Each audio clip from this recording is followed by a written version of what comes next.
जितनी ताकत है ठोक मुकदमा डंडे की चोट में कहेंगे तुम जालिम हो, तुम जालिम हो, तुम जालिम हो।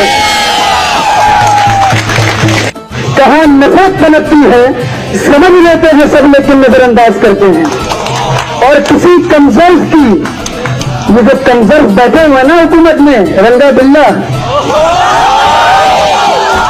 मतलब कमजोर फंड होती है शाह, तो किसी कमजोर की 16 बयानियों से न बनिएगा। जो खाली होते हैं बर्तन बहुत आवाज करते हैं। जेएनयू पर अटैक हो रहा था, वहां के बाहर पुलिस वाले खड़े थे हमारे सो कॉल्ड, तो लोगों ने कहा कि भाई अंदर घुसिए, बच्चों को बचाइए। तो ये लोग वहां खड़े करके कह रहे हैं कि हमको परमिशन नहीं मिला वीसी से।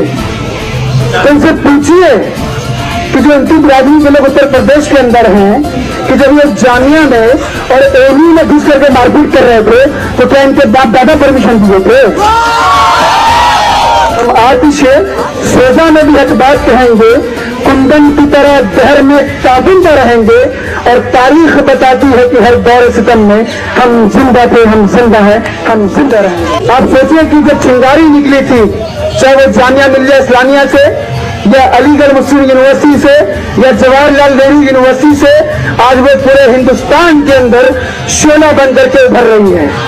और इस शेर से मैं मुबारकबाद दूंगा कि लोग कहते हैं ना कि हम लोग बहुत कमजोर लोग हैं, बहुत दबे कुचले लोग हैं, कि सब सितम वाले कमजोर समझे थे जिसे, उसने गुलशन में हंगामा मचा कर रख दिया।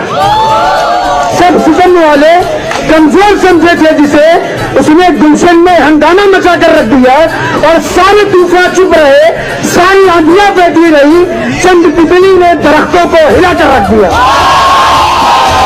तो उनसे बताइए कि ये हमारी तारीख को पढ़े जा करके कि हम लोग जो हैं वो महात्मा गांधी को मानने वाले लोग हैं, हम लोग मौलाना अबुल कलाम आजाद को मानने वाले लोग हैं, हम लोग अशफाकुल्लाह खान और भगत सिंह को मानने वाले लोग हैं।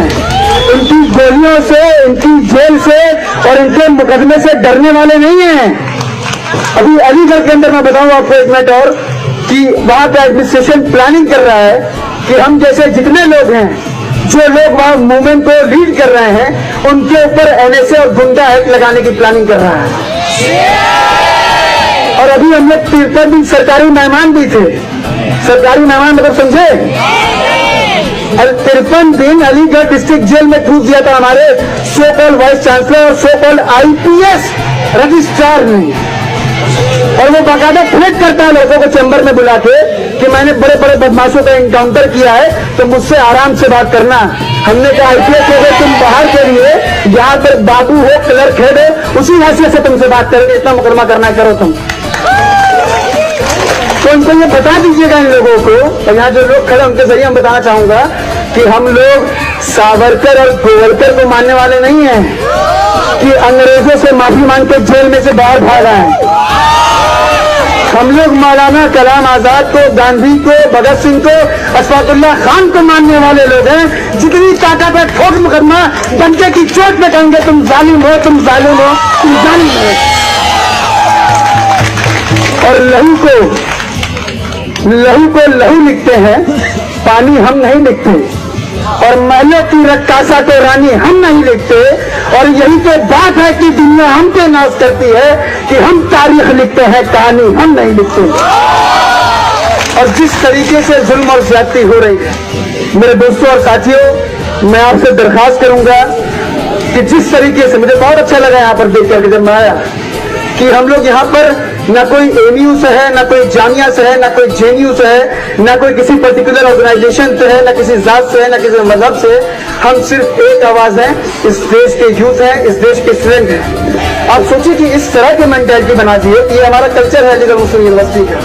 अगर कोई भी वहां इलेक्शन कंटेस्ट करता है तो उसको शेरवानी और टोपी पहनते, कल्चर है, आपका अपना कल्चर है। तो अगर हम इसको पहन के दिल्ली आते हैं, परसों मैं सीपी पे खड़ा था, तो लोग ऐसे मुझको देख रहे थे जैसे मैंने जेब में आगे से रखा हो। आप सोचिए मेरे जेब में ये कलम रहता है और कुछ कागज किताब रहता होगा मेरी गाड़ी में भी, तो ऐसे सारे घूर रहे हैं मुझको जैसे मैंने बम लेकर रखा हूं, मैं आगे से लेकर रखा हूं। इस तरह से जहर घोल दिया है। और इसके खिलाफ जितनी देर से उठेंगे उतना नुकसान उठाना पड़ेगा। आप सोचिए कि हिंदुस्तान की पूरी दुनिया में खूबसूरती ये थी कि यहाँ पर अनेकता में एकता है, डाइवर्सिटी में यूनिटी है। कोई भी अगर एक बाग हो, अगर उस बाग में सिर्फ गुलाब का फूल होगा तो उसकी खूबसूरती नहीं है। उसमें अगर बेल का भी फूल हो, गेंदे का भी फूल हो तो उसकी खूबसूरती उभर के आएगी। और यही शिनाख्त थी हिंदुस्तान की पूरी दुनिया में, जो तमाम मुल्क से हिंदुस्तान को अलग करती थी। क्या इस शिनाख्त को हम टूटने देंगे? जवाब दीजिए। तो हम लोग लड़ेंगे सड़क से लेकर संसद तक और संसद से लेकर सुप्रीम कोर्ट तक, जब तक गवर्नमेंट, चाहे वो जेएनयू के फी हाइक का मसला हो या CAA का मसला हो, NRC का मसला हो, NPR का मसला हो, इन सारी चीजों पे रोल बैक नहीं करती है, हम घुटने नहीं टेकेंगे।